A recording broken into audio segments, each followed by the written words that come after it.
Assalamualaikum warahmatullahi wabarakatuh. Hari ini warga Jakarta mendatangi kantor gubernur, ingin menyampaikan banyak permasalahan, baik yang ada di Jakarta maupun yang ada di nasional.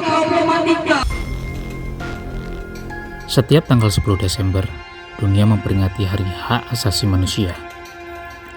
Tahun ini, tema yang diusung adalah Our Everyday Essential, atau kebutuhan esensial kita sehari-hari. Hari ini adalah Hari HAM Internasional 2025. Ini ada beberapa komunitas warga dan beberapa warga sipil juga yang datang ke Balai Kota Jakarta untuk menyampaikan aspirasi dan beberapa tuntutan terkait dengan hak-hak warga yang belum terpenuhi, terutama hak warga Jakarta. Nanti kita akan saksikan seperti apa tuntutan-tuntutan mereka.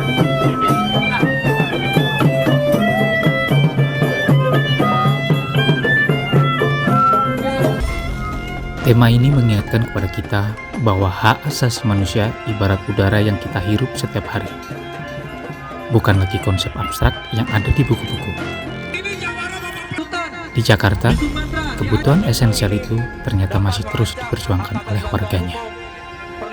Aksi kali ini kan sebagai bentuk kita menguji ya Pemprov DKI Jakarta sejauh mana Jakarta itu masih ramah terhadap hak asasi manusia. Beberapa hari yang lalu LBH Jakarta sudah rilis laporan penggusuran Jakarta di tahun 2025 dan masih terjadi penggusuran di beberapa titik di wilayah DKI Jakarta gitu ya. Yang kami lihat ternyata problem strukturalnya adalah masih adanya produk hukum yang melegitimasi penggusuran paksa. Oke, apa itu? Pergub 207 tahun 2016 yang mana itu mengesampingkan proses peradilan sebelum ada tindakan keperdataan untuk melakukan eksekusi terhadap bangunan atau tanah. Kemudian di 2018 DKI itu sebenarnya sudah mulai. Sudah mulai ada reforma agraria di perkotaan di Jakarta. Waktu itu ada 21 kampung awal ya yang ditangani gitu. Ya ada beberapa kampung yang sudah selesai seperti kampung Susun Akuarium, kampung Susun Kunir itu walaupun belum dapat hak tapi secara kasus tanahnya selesai. Dapat win-win solution gitu. Tapi masih banyak kampung di Jakarta yang belum selesai. Masalahnya pergantian pemerintahan sekarang nggak kedengaran lagi. Penggusuran di Jakarta jadi salah satu bukti bahwa negara belum sepenuhnya menghormati, melindungi, dan memenuhi hak atas pembangunan warganya.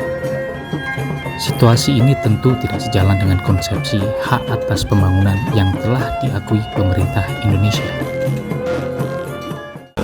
Yang pertama terkait dengan HAM itu tidak cukup hanya bahwa pemerintah tidak menggusur atau melakukan tindakan aktif melanggar HAM itu tidak cukup. Sekarang pemerintah harus aktif memenuhi. Jadi kalau dia diam sebenarnya, dia diam tidak mengerjakan apa yang menjadi kebutuhan dari masyarakat, dia sebenarnya sedang melanggar HAM.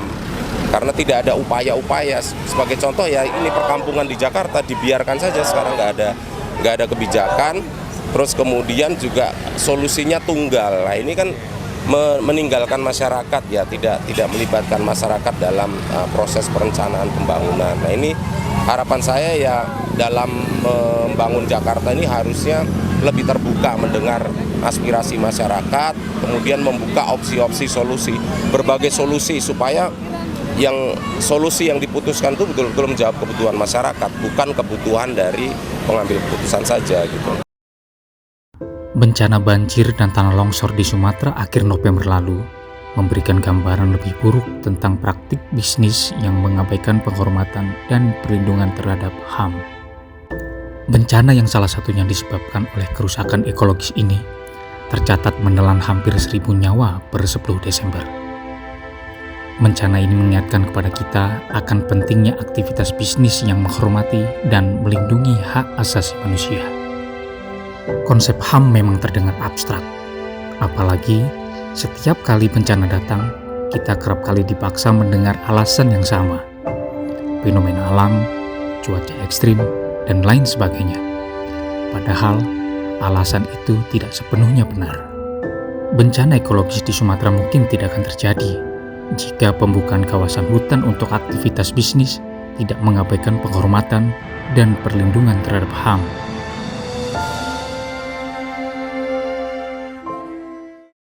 hari ini kita mau ketemu Prof. Robertus Robert, Guru Besar Ilmu Sosiologi Universitas Negeri Jakarta. Jadi nanti kita akan tanya beberapa hal terkait dengan arah pembangunan HAM di Indonesia berdasarkan penilaian dari Prof. Robert.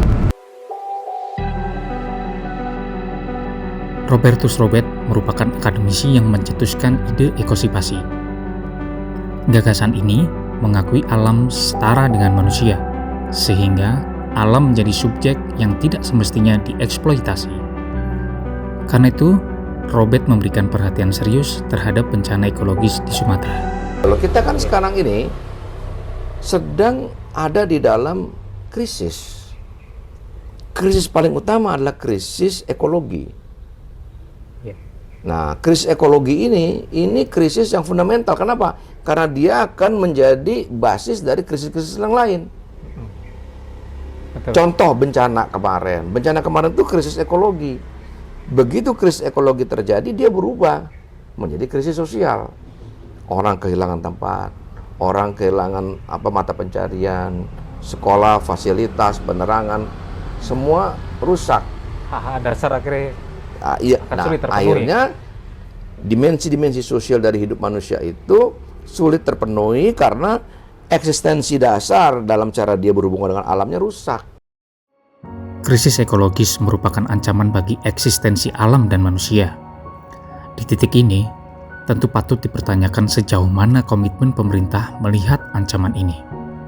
Bertepatan dengan Hari HAM Sedunia, Kementerian HAM mengadakan musyawarah perencanaan pembangunan HAM.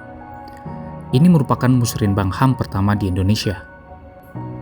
Kami menggali lebih jauh arah pembangunan berbasis HAM yang dikonsepsikan. Apakah konsep ini mampu diimplementasikan dalam kehidupan sehari-hari? Atau hanya sekedar retorika? Atau hanya sekedar dokumen administratif belaka? Mengakibatkan pura nyawa keluarga saya hilang. Dan ternyata begitu nyawa keluarga saya hilang, tidak seketika juga tanggung jawab negara hadir mencari mereka yang hilang di bawah lumpur banjir. Tidak seketika juga hadir. Ini kan pertama Bang ya, musrenbang HAM, istilahnya begitu kan. Nah, tapi pada sisi lain Bang, musrenbang yang bukan HAM itu juga sudah banyak dilakukan oleh pemerintah daerah, bahkan sampai pemerintah pusat. Tapi setidaknya sampai sekarang kita juga nggak melihat itu sebagai keputusan yang konkret di lapangan. Ini kan sejauh ini hanya keputusan administratif gitu Bang. Nah, kalau Bang Haris melihat seperti apa gitu Bang? Indonesia. Ya, Gimana? perencanaannya ya kalau orang Bappenas mah jago lah ya, bikin nyusun kayak nyusun nyusun perencanaan berbasis pada partisipasi dari bawah, itu yang disebut dengan musyawarah. Cuman kan kemudian perencanaan tersebut dipotong, di-bypass oleh agenda politik atau agenda bisnis yang dibungkus oleh kepentingan politik. Nah, ini yang bikin kacau. Dulu ada risetnya itu, akibatnya yang dilakukan oleh Bappenas nggak sinkron dengan program legislasi. Program legislasinya kemana, program pembangunannya kemana. Nah, musyawarah ini bisa dipakai untuk mendisplay sebenarnya kondisi di daerah tuh gimana sekarang. Tapi Pemda-Pemda ini juga nggak punya kewenangan yang cukup untuk bertindak. Tapi lewat musyawarah ini mereka bisa kayak ngasih gambaran, selain nanti outputnya bisa membuat perencanaan, tapi juga si menteri dan wakil menteri HAM ini bisa bawa ini ke istana, lapor ke presiden. Ini kondisinya kayak begini. Contoh paling konkret ya bencana ini. Iya. Bencana Aceh, Sumut sama Sumbar ini. Menerapkan aturan itu secara benar, secara proporsional. Sudah benar, cuma oknum-oknumnya ini loh. Nah itu Bang masalahnya Bang. Kalau oknum-oknumnya itu kan ada irjen, ada aparat penegak hukum, silakan. Irjen ke setiap kementerian yang harus introspeksi. Iya, satu kalimat Bang dari Kadin. Kira-kira nanti untuk pemenuhan HAM, kita tanda kutip pemenuhan HAM. Kira-kira nanti ke depan usaha atau berarti pembangunan dari Kadin, entah itu dukungan atau sifatnya apa gitu, kira-kira satu kalimat Bang, ya Kadin akan mendukung pemerintahan Bapak Presiden Prabowo bahwa menuju Indonesia Emas, seperti program-program Astacita yang Kadin sudah canangkan dalam program skala prioritas dari program Kadin di bawah pimpinan Pak Anin Bakri. Begitu. Oleh karena itu mari kita sungguh-sungguh menghasilkan dan merumuskan langkah-langkah pembangunan HAM untuk 1 tahun ke depan secara bijak, secara saksama, objektif, imparsial, tanpa tendensi. Musyawarah pembangunan hak asasi manusia nasional ini adalah merupakan tonggak sejarah pertama dalam pembangunan hak asasi manusia di Indonesia. Pak Bige, penekanan sekali lagi Pak Bige terkait dengan agenda Musrenbang ini. Apakah nanti ini hanya akan jadi keputusan administratif, sekedar keputusan itu, atau Gini, nanti Musrenbang itu dilaksanakan oleh kementerian bukan? Iya, kementerian. Oleh kementerian teknis kan? Oke. Kalau kementerian teknis berarti kamu berpandangan administratif nggak? Nah, ya. Artinya nanti ke depan biar tidak jadi keputusan administratif Ya, gimana? karena Musrenbang ini masuk dalam draft undang-undang HAM. Jadi gini, Gimana? CSOs beritahu sama civil society bahwa Musrenbang ini dimasukkan satu pasal undang-undang HAM. Oke. Suruh mereka dukung aja di DPR. Oke. Kan itu sudah masuk di satu pasal, kita bunyikan bahwa pemerintah wajib melaksanakan Musrenbang dalam penyusunan revisi Undang-Undang 39. Oke. Kan kalau sudah amanat undang-undang, kan berarti setiap periode dilaksanakan. Oke, Pak Bige, satu lagi. Tadi Pak Bige sempat nyebut itu ada Perpres Bisham. Nah, kemudian sempat ada semacam kayak pertanyaan. Apakah di situ uji tuntas HAM masuk dalam Perpres itu atau tidak? Nah, pertanyaan voluntary atau mandatory? Nanti di Perpresnya setelah ditandatangani Presiden baru kita umumkan. Kalau soal kisi-kisi ya Pak. Jangan. Oke, makasih Pak Bige. Oke, Jangan.